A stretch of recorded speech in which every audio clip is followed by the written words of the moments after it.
Welcome to Beyond the Front Door podcast with Lindy and Rhea at Peak Properties. We are real estate agents in Cheyenne, Wyoming, and we bring you stories that make you laugh, cry, cringe, and inform you. Come on in. We put the real in real estate. Kids are exploding. Abuse is exploding. Yeah. Supervised visitation's exploding. I don't know. Conflict. I don't know. I don't know what's going on. It does seem like the time. I mean, we're heading into summer. It's the end of the school year. It is interesting that it's kind of picking up right now. So. It was kind of quiet last year in general for us, and we were kind of like, what's going on? And then after the first of the year, it's just not after the holidays. Yeah. So. Okay. So we ready? Talk more. Okay, yeah.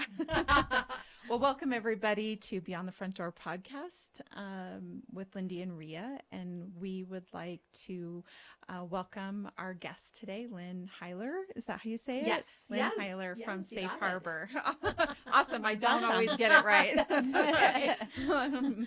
Anyway, thank you so much for joining us here today. Yes, thanks for having me. And yes, I blame my husband 100% because he's got this goofy name that nobody can pronounce. Yes, that's totally a blame. I have the same situation. thing. Yeah, I'm always like, I didn't pick it. And people ask me how to say your last name, Wilcher, right? Yeah. People ask me all the time. Once I tell them, they're like, oh. Yeah, you just kind of break it into pieces. Yeah. I always have to say it's like Tyler. With an H, Huylar. Sure. Oh, but then everybody sees the U and they're like, Yeah. well, why don't you say the U? And I'm like, you don't say the U. And I have ignore it. I have a T and a J next to each other. Oh, so my I feel like goodness. in the middle of a word, people are like, what is that? Yeah. Yeah. Like, I know, weird. Well, and then you're like, Wilcher. Yeah. Like, I'm sure. Yeah. And then sometimes when I say Wilcher and they're like, there's no CH, I'm like, okay, well, whatever. I say it how I want to say it. Oh, names. Yeah. Well, we're just wondering if you would start off and tell us a little bit about yourself, like how long you've lived in Cheyenne, where you're from, a little bit about your family, if you like, and your career trajectory up to this point. Oh, my goodness. Do you have a couple of hours?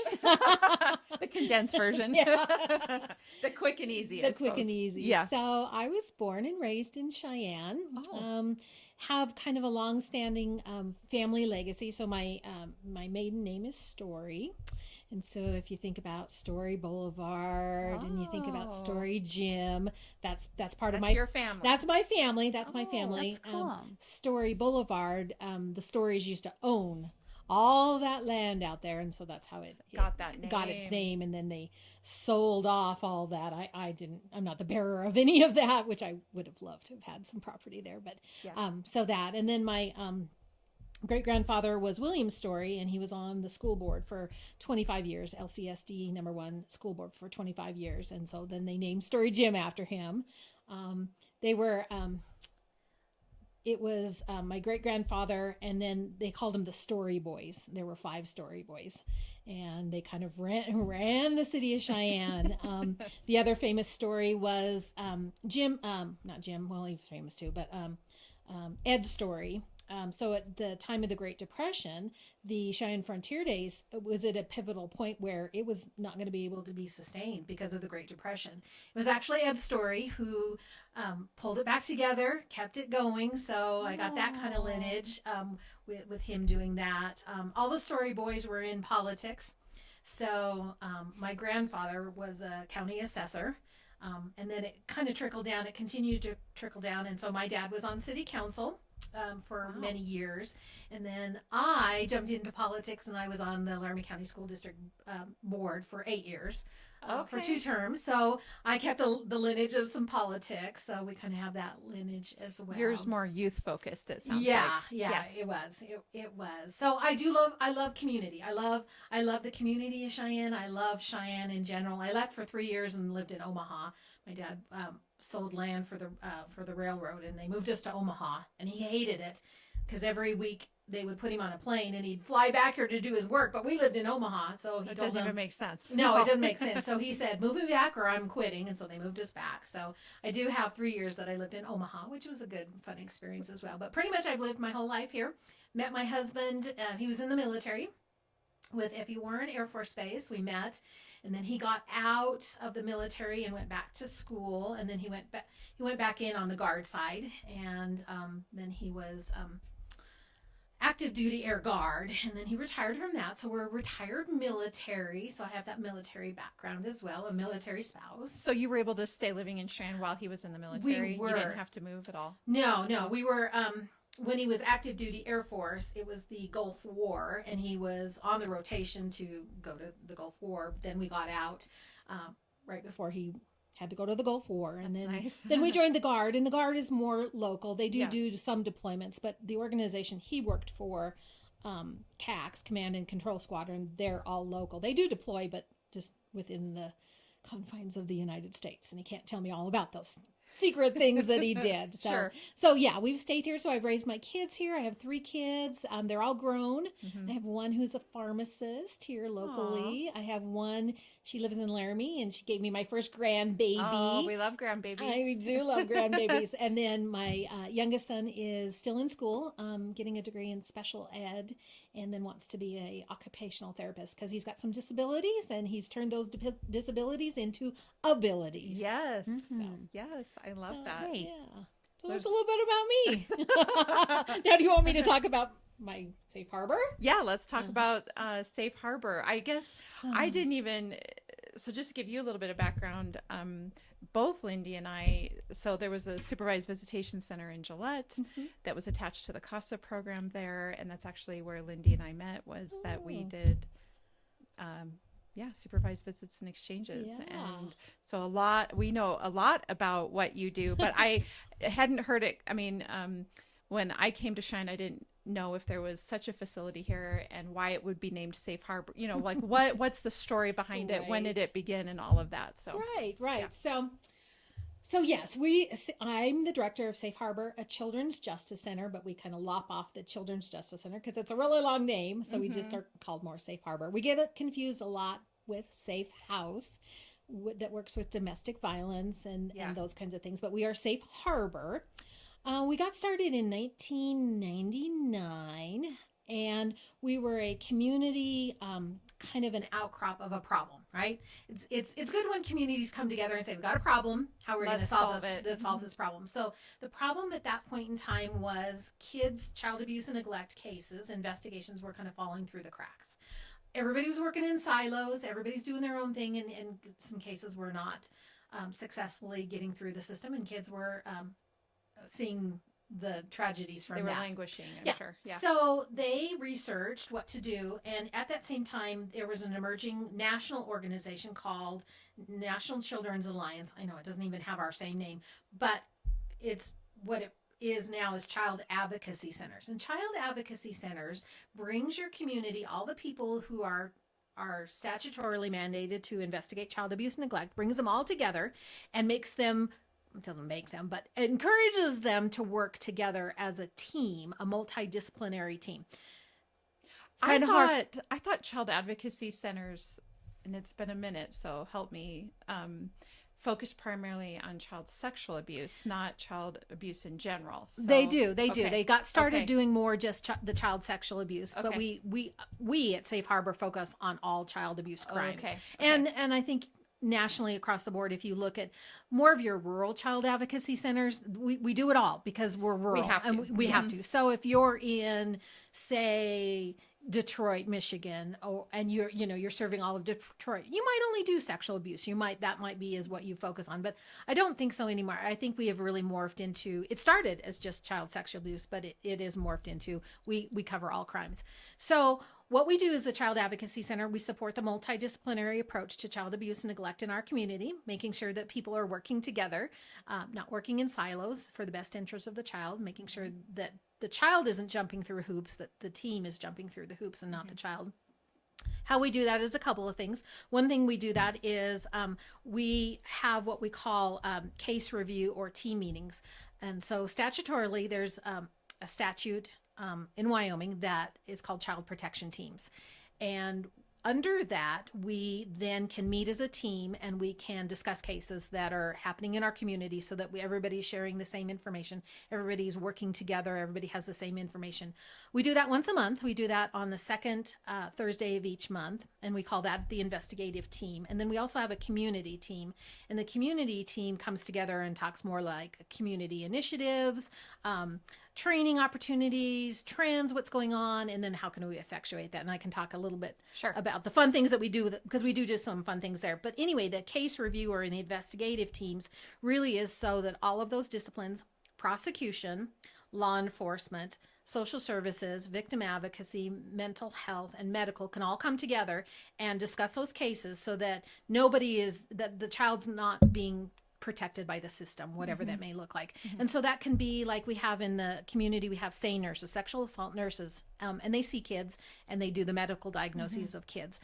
Well, maybe they saw a kid and then maybe I interviewed the child, but then maybe prosecution doesn't know what the findings of each one of those are. So it's an opportunity for us to discuss that. So case review and working together collaboratively is one big piece of that. And then the other thing child advocacy centers do is we provide a safe, neutral place where kids can be interviewed about abuse and neglect. Because what we don't want is we don't want scary ways that kids are interviewed.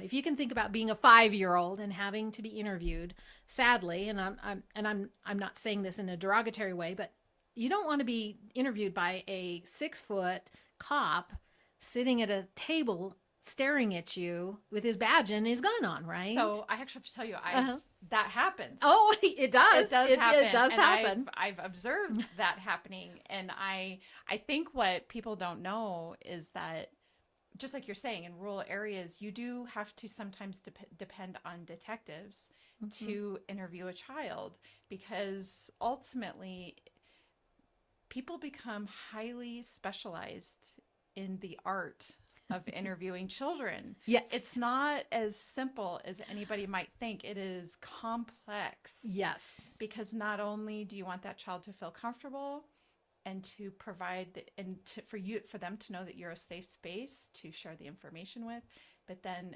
as the interviewer, you have to be an expert in knowing the kinds of questions to ask, the information that's needed to prosecute the person that committed the crime. Right, because that's where you lose it. Yes. So if you interview a child, but you don't use the now best practices model, which is forensic interviewing, but you don't use those, it can be totally thrown out in court and you will totally lose that case. Yes. They will say the child is tainted. They will say that you influenced their testimony, their disclosure, and it can be wiped away. And we don't want that. We don't want those. I don't want bad guys going free. If they've actually done something bad, I don't want them going free. So. And I would venture to say that just anybody that's listening or in the public, all forms of abuse of children, but specifically sexual abuse, like nobody wants to see that person not pay the consequences of that decision. What we know about trauma, we just know how devastating it is on kids to experience sexual abuse as a child, severe physical abuse as a child. They carry that the rest of their life. Yes. And it's not something you can just wipe away. It's not something that the bruises will heal. The other kinds of things will heal, but you can't heal from the trauma unless we know it happened and then get them specialized help as well. So through the forensic interview, we can do that process. We can help them tell their story. We always talk about a forensic interview is helping a child tell their story in a legally defensible manner.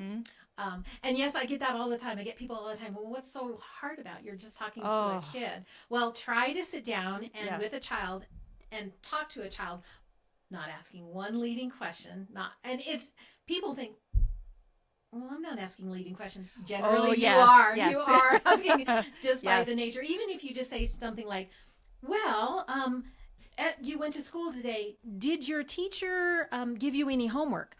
You've already asked a leading question. Did your teacher give you homework? Is supplying it? You could say things like, you were at school today. Tell me all about what happened at school today. Are you supposed to do anything? Not giving the what. Are you supposed to do anything for school tomorrow? Those are kind of things. But even just say, homework, you've asked a leading question because you've interjected homework. You gave them answer, basically. Yes, you did. Yes, You did. and that's a very simple example. Yeah, that's a very simple. That's a very simple example. Yes, And yes. the other thing about forensic interviewing, so I do as a forensic interviewer, we're trained in a methodology. I'm trained in a protocol model. So, are you a forensic interviewer? I am. Lynn? I am. did not know that. I am the forensic interviewer. You are the forensic I'm interviewer. the forensic interviewer because that's where I got started. So I didn't. I see that we need hours and hours. Yes. Okay. So I started my career. I'm a social worker. Got my degree in social work, and I started my career with the Department of Family Services. Okay. So I was a frontline worker. I investigated child abuse and neglect. I rose then to the supervisor. I was a supervisor assigning those cases, and then I got tired of bureaucracy. It's just one of those things. I kept, they'd send me to training and I'd bring back good stuff, and they were like, "No, we don't do that." And I'm like, "Well, you just sent me to training, and now you don't want me to do what I've just learned to do." So bureaucracy wasn't my thing. I wasn't meant to be in. You want to be in a space where you can actually make change. Yes, absolutely. So I left the Department of Family Services, but gave me a great foundation. And then I went and worked for Head Start for a year. I was a social worker at Head Start, loved that, but learned a lot about developmental issues and developmental assessments and things like that. And then we had a residential treatment facility here in a crisis center, and it was called Attention Homes Incorporated. And so I went to work for them, and I did in-home family preservation work. So I'm trying to stop the abuse before it even happens, intervening with families early. It was a home visiting model, going into the home. And so I did that for quite a few years. And then when the Child Advocacy Center got stood up, I was kind of handpicked. So I was kind of handpicked to run it, and I've been running it for 26 years. 26 years. 26 years, yeah. Yeah, but I love interviewing. That's where I got started. I got started working with kids and talking with kids, and that's my passion. If somebody asks me to pick, you can either be a director or you can be a forensic interviewer. You pick the interviewer. Now, to work with children. Now, as I'm getting older, I had a little girl the other day. She was texting. She had her phone with me in the forensic interview. We sometimes balance that. Sometimes we let kids, but sometimes she had her phone with her, and I left the room. I leave the room at one point in time, go converse with the team who has brought the child here, and then I came back and I noticed that she was texting, and I said, "Who are you texting?" She goes, "Oh, my friend," and they were asking me what I was doing here, and she said, "I told them that I was being talked to by an Oompa Loompa lady." So now I'm like, I'm an Oompa Loompa lady, so No longer super hip and cool. Yeah, no longer super hip and cool. Yeah. But anyway, I love interviewing kids. That's my passion. So in the program that we were at, I think it was probably in 2008 or so, where our facility in Gillette was essentially becoming some form of a child advocacy center. And the county attorney at the time and I was the director there, the county attorney at the time was encouraging us to move in that direction, but it is expensive to pull together an entire team like that. Yeah. And especially to have, and I think the model at the time was that everybody's on staff full time. Well, that doesn't, even though you need all that field of expertise, there maybe isn't enough at the time anyway, interviews being held to justify the expense. Right. And so, but anyway, I remember sending, people to Minnesota at the time. I think Minnesota was, I forget the name of it, of the program, but it was considered it was considered the place to send people to become trained in forensic. Yeah. Anyway, and so we had the video and audio capability because we were doing supervised visits and exchanges, and I've probably watched maybe not quite 100, maybe several dozen, I suppose, interviews, and kind of watch and learn. I didn't become an interviewer because that's not my field. That's not my area of expertise, but I've watched plenty and understand the process and just how devastating it is for children, and how really important a program like yours is, because we definitely don't want those predators, out on the streets, when they shouldn't be. Right. So, child abuse is a hard topic. It is. It's not. And I'm referring more to sexual abuse when I say predators. No, agreed. But in general, it's not popular at cocktail parties. No. Usually when somebody says, "Oh, what do you do for a living?" and I tell them what I do, and they usually change the subject or they walk away. I mean, it's not popular, but we have to name it and we have to claim it, because if we don't, we just are in the same cycle of generational abuse, or we're in the same cycle of trauma, and we don't get these kids where they need help. And we know from research, we know from the ACEs study and from a lot of other brain development stuff, it dramatically changes children. And if we don't help them heal from it, it's going to have lifelong consequences. They're going to have poverty. They're going to have substance use. They're going to have drug addiction. They're going to have lower socioeconomic levels of that they attain. I mean, there's health issues, diabetes and cancer, and we have to start naming it. I've always said, and I'm I'm unpopular at times, but it really is a public health crisis. I think child abuse is a public health crisis. If we look at all, like even all of the programs that we've had on this podcast, all the nonprofit agencies, I'm certain every single agency, every single family that's being served by every single agency, you can trace back to the trauma in their lives. And they probably all have a little bit slightly higher ACE scores, all of those things. And so I completely agree with you. The hard part is when we talk about prevention and you're standing in the middle of the stream and pulling people out, right? There's always that analogy. Yes. When you go all the way upstream, I mean, you're going all the way to in utero, right? Like you're right. You can't go back in time. Generational. Yes. We have to go back this generation. We and do. This generation. Yes. Yeah, So you're absolutely right. So even goes past in utero, it goes to the generation before. Yeah. And it does take somebody standing, the way that I refer to it is that you're standing, you turn one way up to your parents and up that generation and stop whatever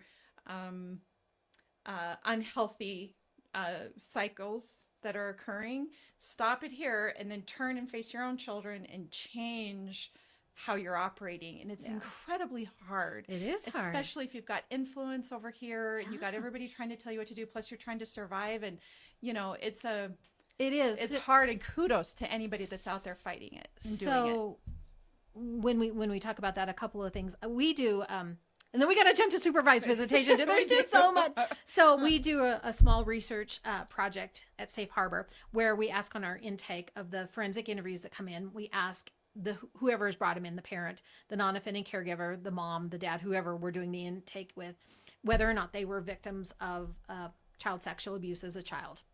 You know what it is? 70%. Yeah. 70% were victims as child, and now their child is now a victim. That's staggering. That's not small. That's not 30%, 15. That's 70% of kids who are now seeing me for a forensic interview. Their parents were also abused. Yes. And when you really even just think about the overall statistic, which we know is a, what do you want to call it? A conservative number.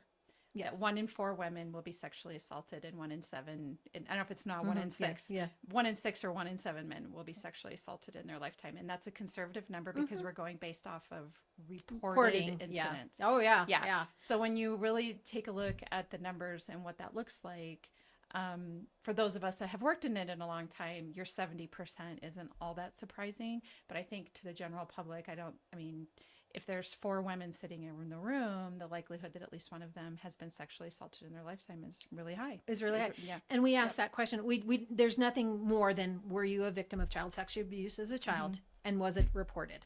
That's the only questions we ask. Yes. And what was the percentage being reported? Do you know that answer? I'm going to put you on the spot. You're going to put me. No, we haven't actually. We haven't calculated that. We're more calculate. So I need this year to calculate what. But it's a high percentage that they never reported it. It's just really high. I could tell another story. I could tell another story, but I'm not going to do that. No, let's jump to supervised visitation. Yes. So how did we get started there too? Because you have familiarity with that, and how did we get started here? Again, it was another outcrop of a community coming together. So there's a really tragic, sad story of a little boy named Robbie Nemothy Bates, and Robbie was about 3 or 4 years old. It was a little bit earlier because his mom started this process. Anyway, he was living with his mom. Life was great. He's a little guy. Life was fun. But his mom needed some assistance from the state of Wyoming. And so she went to the state to get on SNAP or TANF or, some kind of program, right? And they asked, who's the father of Robbie? Because we're going to go after him for child support, right? Yep. You know where this is going, right? So she had to name the father, and through paternity, because the state's going to collect some money from him to support his child, he was named and he was found. And at that point in time in Laramie County, and this was like in 2004, probably 2000, yeah, probably about 2004, 2007, the judges didn't have any programs. They didn't have anything. So Robbie's dad was ordered standard visitation every other weekend. He was just ordered. Now, Robbie's dad didn't really want to be a dad. He'd never been in the mom's life. It was kind of like a one-night stand kind of a thing. He was just not part of their life. But when his parents found out that they were grandparents, they really, really wanted now for him to have a relationship and wanted this. He didn't really want it. So he started doing a little bit of visitation, and they were kind of part of supervising some of that as well. And then there came a weekend where there was no other adults around, and he brutally assaulted Robbie, threw him downstairs, and Robbie died of his injuries. Aww. So we as a community said, we can't have that. That can't be. Mm-hmm. So it was a group of people. CASA was part of that. There were a lot of people that were part of that, and we studied it for probably about a year. We studied what is it, and we went to other supervised visitation places down in Colorado, because we're closer to Colorado than we are. I don't know if we came up to you guys or not in Gillette. Mm-hmm. But we decided we needed a supervised visitation facility. And at the end of our meeting, as it always happens, you got this big group, and we're like, oh, hey, we need a supervised visitation center. Who wants to do that? Crickets. And I'm like, dang it, it's closest to my mission. I could take that on. So Safe Harbor took that on, because at that point in time, and it's always been us. We don't want to mission creep. It has to fit within our mission, which is protecting children. Yeah. And so it fit within our mission. And so we took that on, and we started small. It was really small. And when we started out, it was just pretty much civil families. But it was getting the judges to understand that we could do this and getting them to order.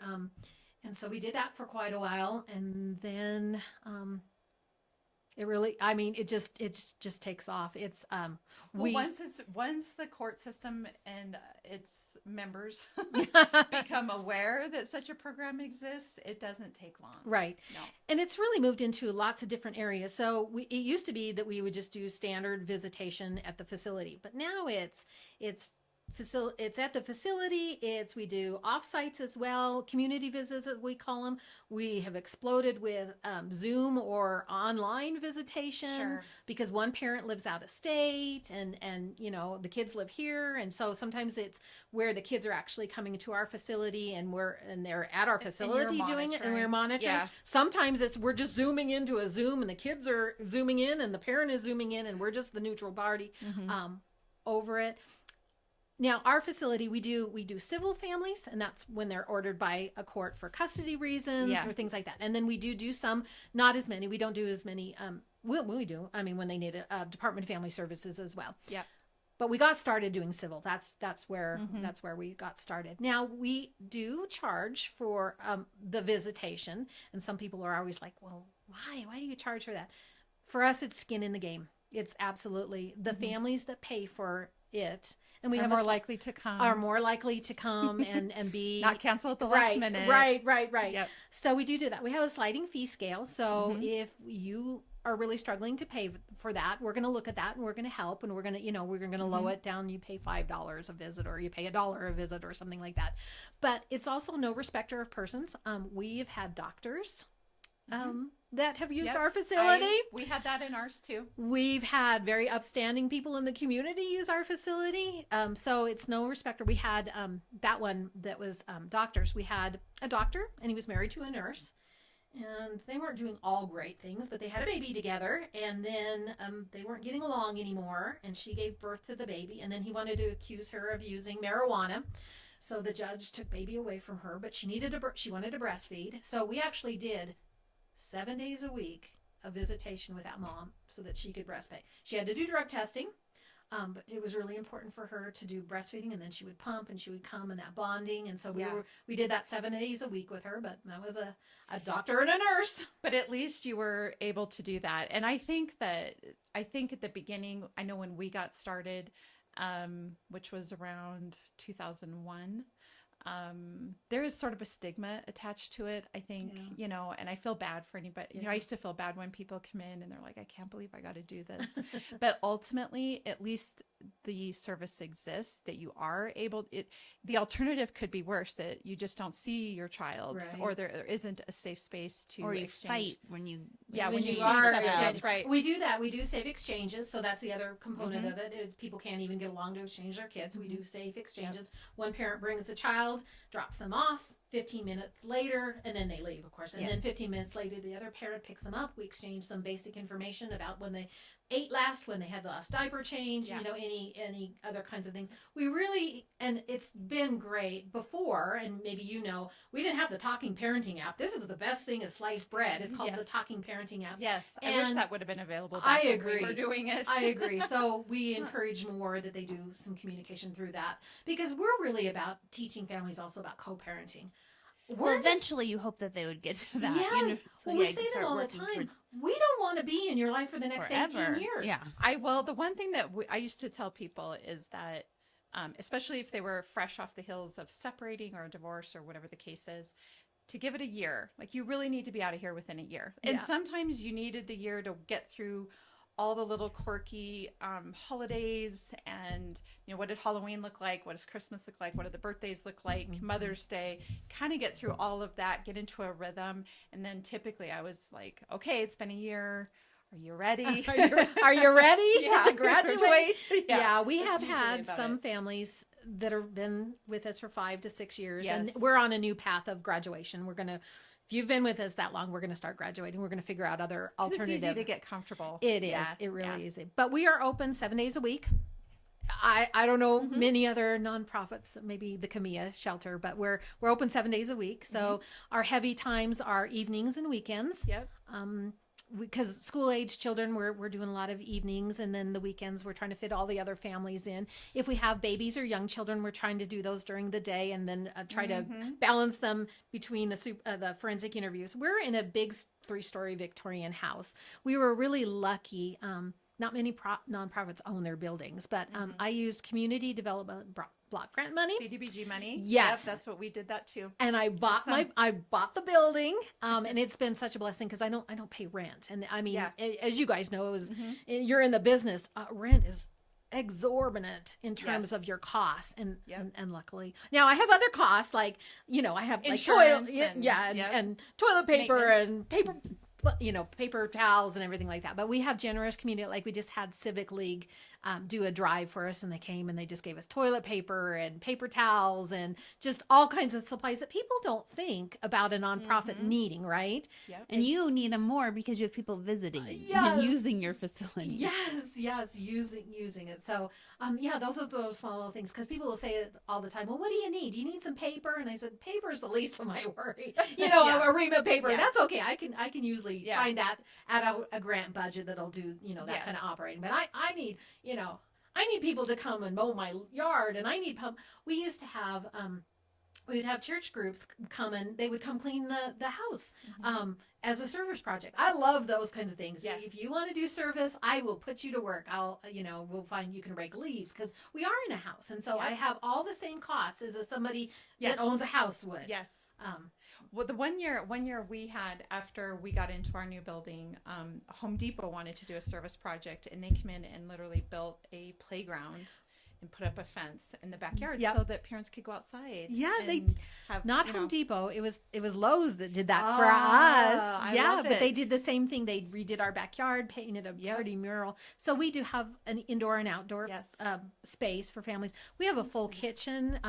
We want families to cook. So if you're coming at nighttime, we want you to cook. We want you to don't just bring McDonald's. No. And DoorDash is too easy right now for some of our families. I'm tired of DoorDash coming. But we want you to make food and be in the kitchen with your kids, and let your kids see how you time. make, spaghetti or whatever. So we really do encourage that. And because we're in a home environment, we have lots of space. So I never want kids to feel like stigmatized. Like, oh, there was this bad time in my life where I had, I had to go to this weird place and there was this room that we sat in where there was nothing. Right. So you don't want it to just be like a waiting room. Yeah. Because that does happen. It does happen in waiting rooms of DFS or wherever. And you don't want that. No. Yeah, so we've really tried to pride ourselves on being that home model, that just kind of friendly. We get kids all the time. They're like, "Do you live here?" And I'm like, "It feels like it, but no, I don't live here." or is just they always wonder if we live here, and I'm like, "No, nobody sleeps here at night. Just the cat." Just the cat. We have a cat that adopted us. His name is Oreo. The cat distribution system. See, I told you. Cats just do that. I know. No, let me tell you about Oreo. So he was just a little teeny tiny little guy, right? And he was hanging around, and we felt sorry for him, but we didn't want to, encourage him either. But then it was starting to get cold outside, so we give him a little bit of food because we didn't want him to go hungry. And then he kept coming around, and then it was starting to be winter, and we're like, we got to trap him. We got to take him to the shelter. We just can't do this. That little cat, he was not going to be trapped. I mean, it was like. Yeah, scratch and so he couldn't be trapped. So we're like, oh, darn it. So then we started letting him. Then slowly he started coming in the house, and he would get used to us. And then we just let Oreo be our cat, and he knows. He knows the kids that come there for either visitation or for forensic interviews. He knows which ones need that little extra. Aww. He'll come in the house, and I'll be doing a forensic interview, and we'll come out to the family, and he's like sitting with the child. Aww. And he'll sometimes try to find me upstairs in the forensic interview room. And he doesn't do that with everyone. He knows which ones need a little bit of extra. So it was meant to be. It was meant to be. And he was one of those sad ones.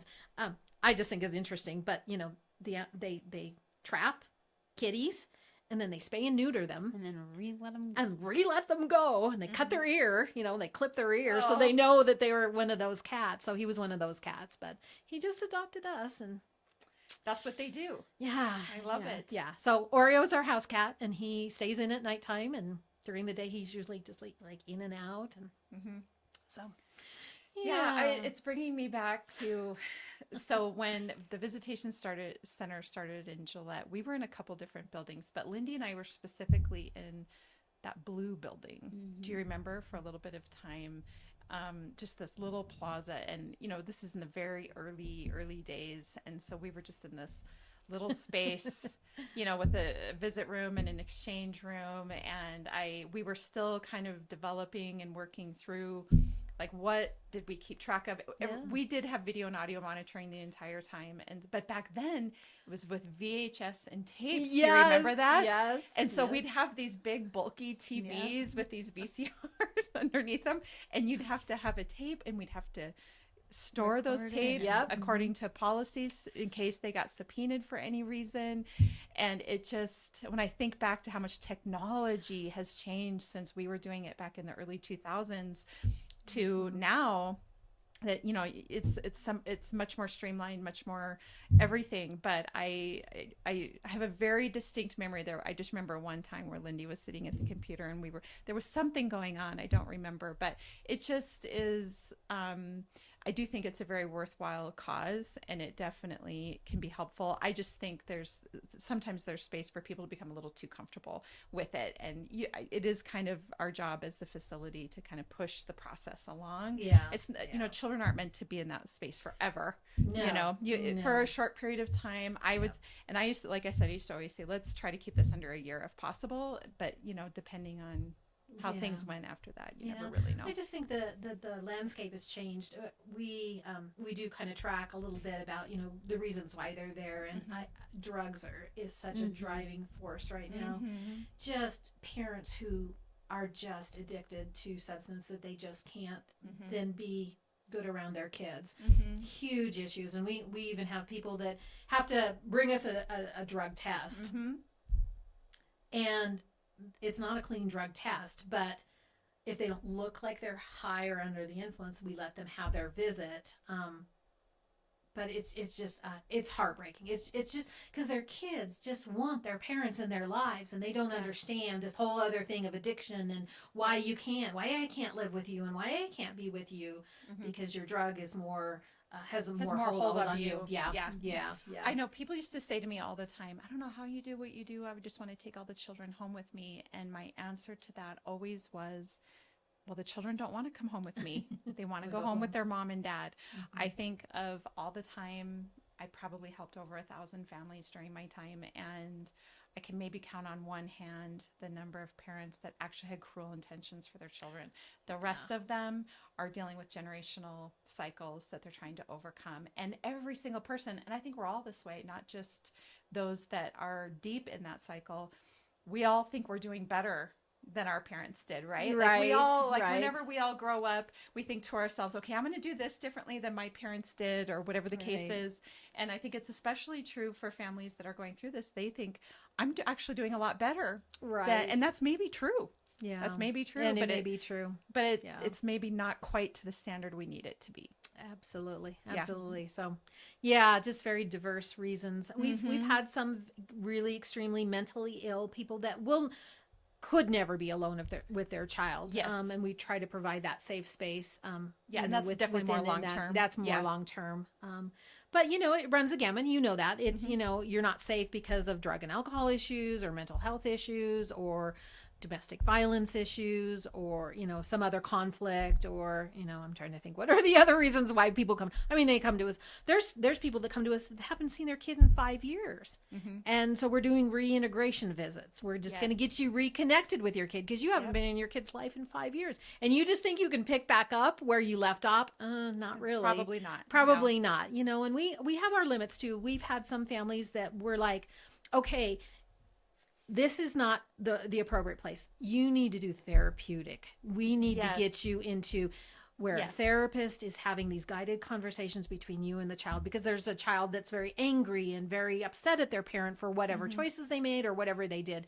And we recognize those pretty quickly and move them to a different level because we are not therapeutic. So our visits are not therapeutic. Yeah. We do some coaching, but some visitation centers are only observational and monitoring only.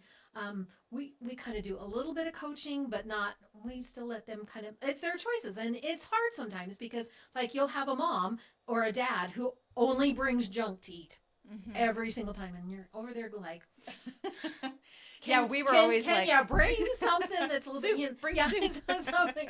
And that sometimes that's just a parenting style, and my style might be different than your style, and so there are some of those harder things that you just have to kind of step back and Well, I think too it comes down to the people that you hire to work in your facility. Everybody has to be good at de-escalation, keeping families calm. I remember I know Lindy was really good at that. I think the other employees that we had, I mean, that's the number one whenever I was hiring, and I'm sure it's the same for you. That's definitely not the space.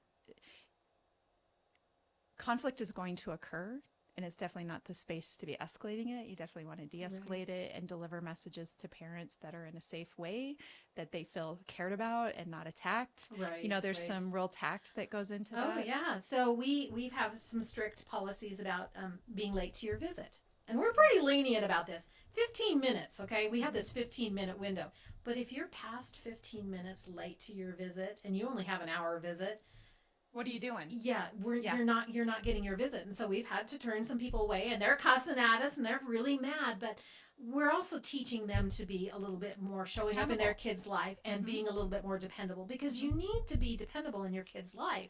And you can't always be 15 minutes to everything. You're 15 minutes late to their program at school, and your kid's off the stage already. You're 15 minutes late to a doctor's appointment, and that doctor's saying, sorry, you're done. So we're trying to teach them some lessons, but sometimes it's hard lessons. They don't want to learn those lessons. Yes.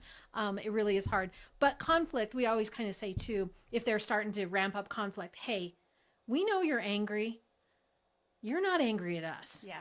But you're taking it out on us. You're taking it out on us. Yeah. But let's put the anger where it actually, you're frustrated at the situation, or you're frustrated at, the court order or the other side. And so we, like you said, we really try to diffuse those because it really isn't, they're not angry at us unless we're not letting them have a visit. But we have, and I don't know if your center is, our policies evolve every single year. We're always updating our policies. Oh, well, that never happened. Yeah. That never happened before. So now we got to update the policy and add that to the policy. Oh, it's true in every aspect of life. Oh my gosh. So our policies are always growing and changing. And it's really funny because we do a lot of things. They get to take the policies home, right? And it's always on my website. So you can always, if you lose it, you can go to my website and you can find them. We do an hour-long orientation where we sit with them and we talk with, and we still, they come to the first visit and they're like, well, why can't I, bring 20 of my family members? Because we told you in orientation, the first probably 5 visits are just going to be with you and the child, so we can establish that. So it's funny. Yeah, I do think for any parent that's listening that's considering a service like this, or you have been, asked or mandated to participate in this service, I think if you can treat the process as a part of growth, and not that it's meant to restrict you or to attack you, but just understand that all these people are here to help you. And part of it is some boundary setting. Part of it is just walking through the motions of what this can look like so that the situation becomes better, and just trust the process and not fight it quite so hard. Yes. I think we see so many that just want to fight that process. Yes. And if they would just relax, take a step back and relax a little bit. And you're so right. We are here to help, and we do want to move you on. It's not our goal to keep you here and spending your money on visitation. No. We want you to we want to help you successful with your relationship with your children. So I remember one story in particular that's hitting my head with one family that I had where a dad was visiting his child for the first time, and I think this little guy was like 3 or 4, so just a little one. And of course, mom had anxiety about leaving, and so we told mom she could stay in the waiting room, right, and allow her son to go in and visit his dad. But her little guy was very worried about leaving mom and was very worried that mom was going to leave. So I told her, I said, why don't you give him your car keys? Because all kids know car keys, don't they? Yes, they know exactly what those suckers are about. And you can't leave if I have the car keys. Yes. So what ended up happening though is throughout this visit he kept hitting the horn on the car, the alarm button. Yes. And poor dad kept having to be like, no. So we'd be sitting there throughout this hour, and like every so many minutes, her car security system would be going off, and I felt I thought it was a good idea, but it's a distraction.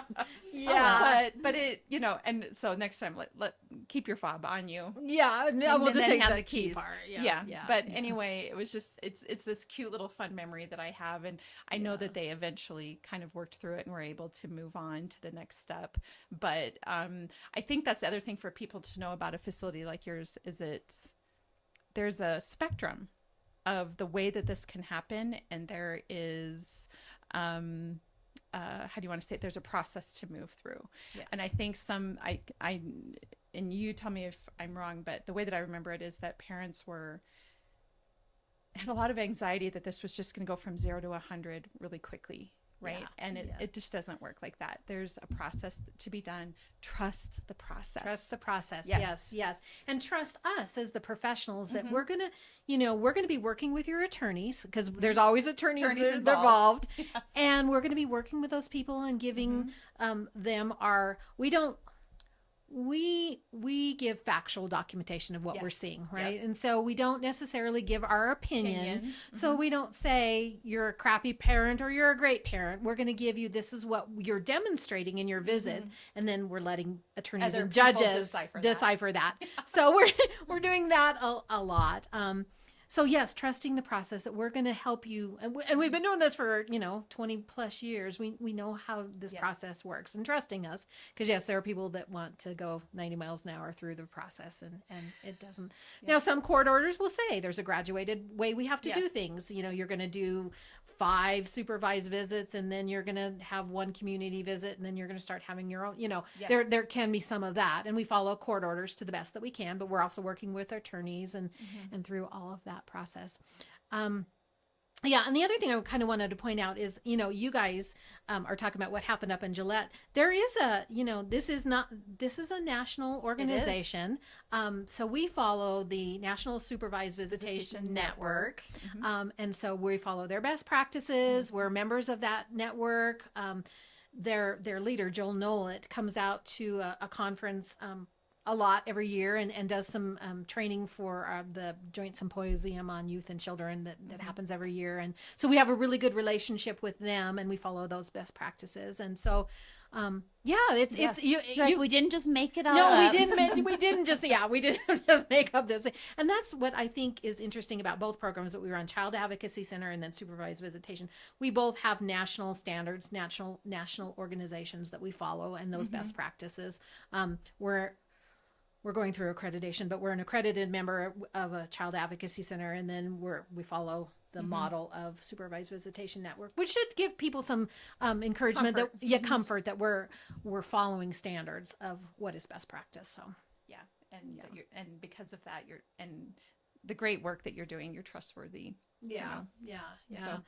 Well, we hope, but we are a little lesser known program. So when you talk about people not knowing, a lot of people might know. They'd be like hearing this podcast for the first time going, I didn't even know that we had a program that existed. We always like to say, you will know about us if you need to know about us. Yeah. You'll know about us if you have a child that has been victimized and you've had to come through our doors that way. You'll know about us if you go to court and a judge has ordered some kind of exchange or whatever. Then you'll know about us. But I'm like, well, should I feel bad about that? No, actually, I like that we're a little lesser known program because that means we're kind of working in the background. Sure. We're not this big flashy thing that, just needs to be standing out front. We're kind of working in the background. Just providing families. Quiet support. Yeah. So one question I have around exchanges and then visits, does it have to be court ordered for people to utilize your facility? 90% of them are. We will take some that are not. Sure. But we're usually wanting to work with attorneys. And why I say that is because sometimes they will get messy. So if you don't have a court order, then my concern is you start working with us as a family and you one person says no. Right. And you bring your child to a visit and that visiting party goes, well, I'm taking my child and I'm walking out the door and we don't have a court order that says I can't. That's where I get concerned as a director of a facility. So we like them to be court ordered or have some kind of court order. Right. Or something that's on paper between attorneys. So if they have a court order establishing custody, but they want to come through the facility to exchange because they're not getting along, do they have to have a court order that specifically sends them to you? No. Okay. But it does get tricky. So if somebody has custody and they walk out the door of my facility, but this person has custody and they walk out the door and then law enforcement goes over to their door and says, give the child back, law enforcement's going to say, it's civil, I'm not intervening. Right. So that's why we do if you have that grade of concerns that somebody shouldn't be alone with their child, I hope you've already established some but kind of. I mean for exchanges, not so much for visits. Exchanges? No, exchanges, yeah. Anybody, yeah. Okay, yeah. That's yeah. Both I know with visits, I agree with visits. Yeah. Yes. I was just curious, mainly for exchanges, that if there's a couple out there that already has a court order, but they're just not getting along, they can come through you and exchange their children. Exchanges do not need court orders. Yes. And there's another tragic story that goes with that, and I don't know names on that one, but it was one of those that started at McDonald's, and they were trying to exchange the child, and then it ended. No, it wasn't at McDonald's. It was at a house actually, and then it turned bad, and law enforcement got called, and then this person went in their car, and there was a pursuit, and then this person took their car and this happened in Cheyenne, and started to go aggressively towards law enforcement, and this individual was shot and killed, and it was all started because of an exchange. Started because of an exchange. Yeah. So they can be very volatile. Exchanges are not good times, and we don't want kids being part of that not good times. So if you're not getting along and you are thinking that there could be some violence or some conflict, call us on the phone. Yes. We will do those exchanges for you. Yep. That's making everyone safe. Everyone's safe, not just the child, but the adults involved too. Yeah, the adults involved as well. Yeah. Yep. Yeah. I love it. Yeah. Do you Yeah. happen, I hate to put you on the spot, do you know numbers like last year, how many hours you did, how many hours of visits and how many exchanges? Oh, I should have brought my Sorry. my cheat sheets. Okay, Yes, I we put do. you on the spot. We do statistics. I would say probably about, I'm not going to say hours, I'm going to say more numbers. Probably we did about 1,500 supervised visits. visits Yep. a year. Sure. Now, if you equate that in hours, you're going to double that or triple that, Yeah. because some are 1 hour visits, some are 2 2 or hour 3. visits, some are 2 times a week. So you could probably double or triple that. Okay. But we do. I'm a good statistic keeper. I like statistics. I see statistics tell a number, and we do try to track it, like, why are you coming to us? What is the reason? Was it domestic violence, drugs, whatever? So we track that. I would just say for anybody that's out there listening, it's a great way to add some peace and calm to your life and still follow by the court order until you're ready to move on and do it on your own. Yeah. You know? Yeah.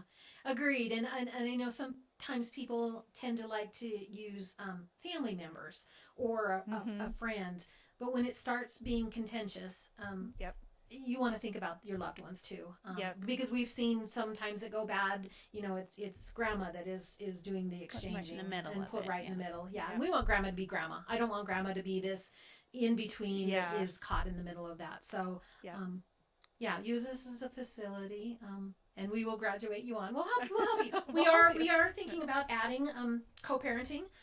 We have heard that the courts are ordering people to an online co-parenting class of some sort. But we heard from actually an attorney who took it, and she said it is so easy to click the button, go about and do whatever I want to do, And just listen. or not even listen and get credit for it. Okay. And we're like, okay, well that doesn't help Solve the anybody. That issue. doesn't solve any. So we are looking at different models to maybe add some co-parenting. And we would actually, there's some statutes. So Idaho actually has a really good statute that, and there's a name for it, and my brain is going to forget it, but it's parenting.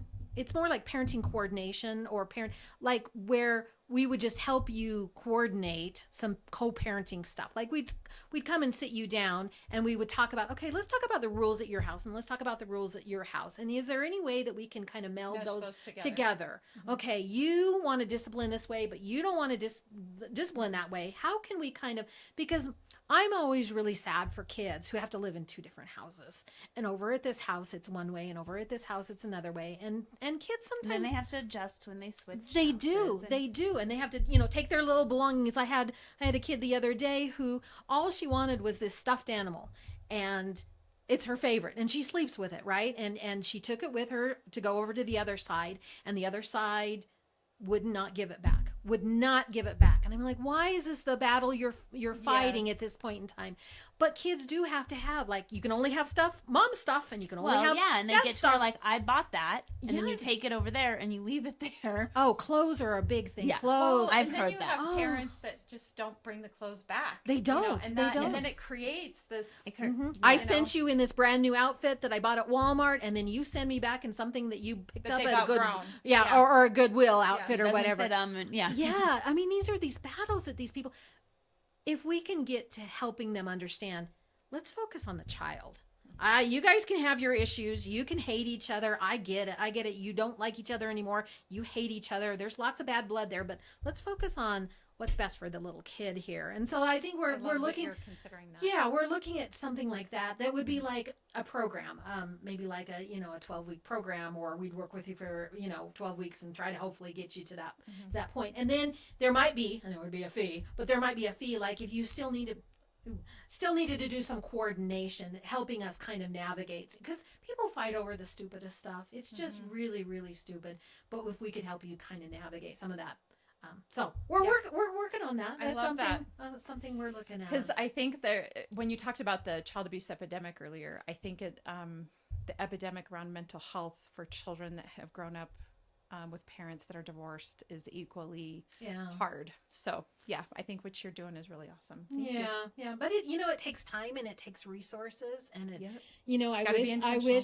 I just, and it's nothing. They have to decide what they want to do with their money. But I actually wrote a grant for the county. They had a bunch of money for opioid money, $2 million worth of opioid money. And I wrote a grant that said we would work with people who had opioid addictions, because you got to realize if you have children in your home and you're addicted to opioids, you're not parenting well. And there's lots of research about that. And there are successful programs.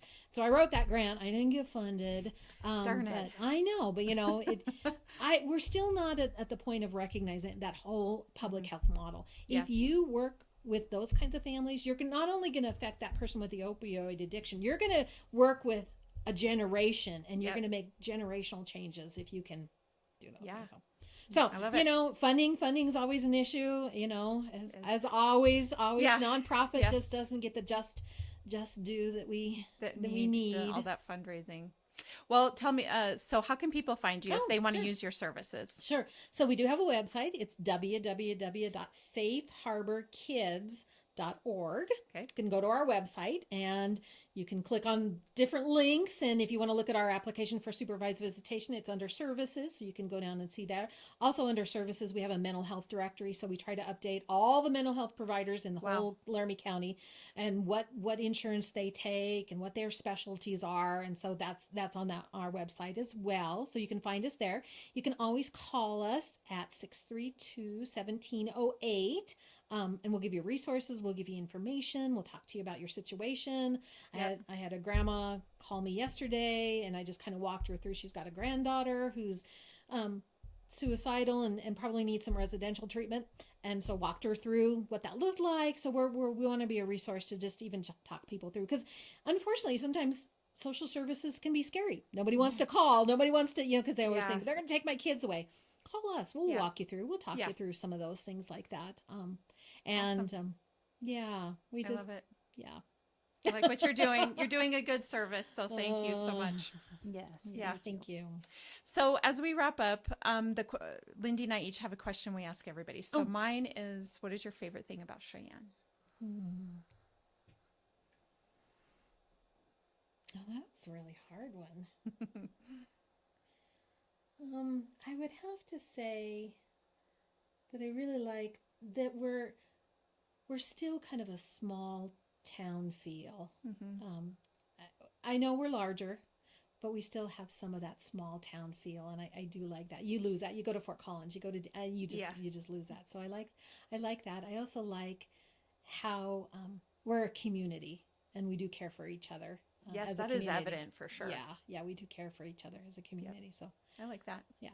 Yeah, Awesome. you gave answers that a lot of people have given. Oh, really? Yes, Interesting. yes, Interesting. We need to keep track of it. Yeah. We're saying we're going Yeah. to, but we don't. Yeah. We need to just cut and make everybody's answer in one video. That would be That would be fun. cool. Yeah. We have a lot of videos to go through. But I ask a question too. It's real estate related since we're real estate agents. Sure. Money is no object. So you have all the money in the world.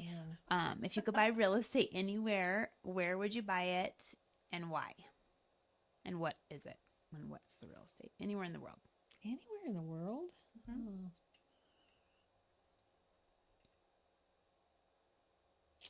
I don't know. Because, you have dream places that, I love Florida. But I don't think I want to live in Florida. I love Las Vegas, but I don't think I want to live in Las Vegas. I love Disneyland, but I don't want to live in California. I don't want to live there or in California. So that one's kind of hard. I think I would build my dream house probably here. I love that answer. We've had slight versions of that, haven't we? Yeah, and there's a lot of people who think that'd be great to have a cool, beautiful place in Florida or somewhere, but I want somewhere where I can use it. Right. Yeah, this is my home. This is my community. This is where I, plan to spend my last waking moments. Yes. I don't plan to move, and I would probably build my dream house, whatever that looked like, just right here in Cheyenne. Yeah, I think I would venture to say maybe almost half of our guests say Wyoming or in this region. So like Lindy said, so that you can So use they can it. go to it. There's a reason why we live here. There is a reason Yeah, why we you don't live here by right? accident. No. They weren't sure why. No. Because of the wind. No, Yeah. but I agree. I agree. There's a reason why you live here and why you come back to it and why it pulls you back. I call it the rubber band effect. You can try to leave, but you're It's coming going back. A story of my dad moved him to Omaha, Nebraska, and he's like, "Move me No, back, I- or you're gonna lose me." And they Yep. they moved him back. So Wyoming, once it's in your heart, boy, it just doesn't leave. no, So, it doesn't. well, thank you so Very- much for Thank coming you. on and Thanks sharing for about letting Safe me Harbor. ramble and talk. Yes, And no, we like it. I mean, we like all things, especially when we are familiar with it. well, yeah, it's really So- nice to hear your Yeah.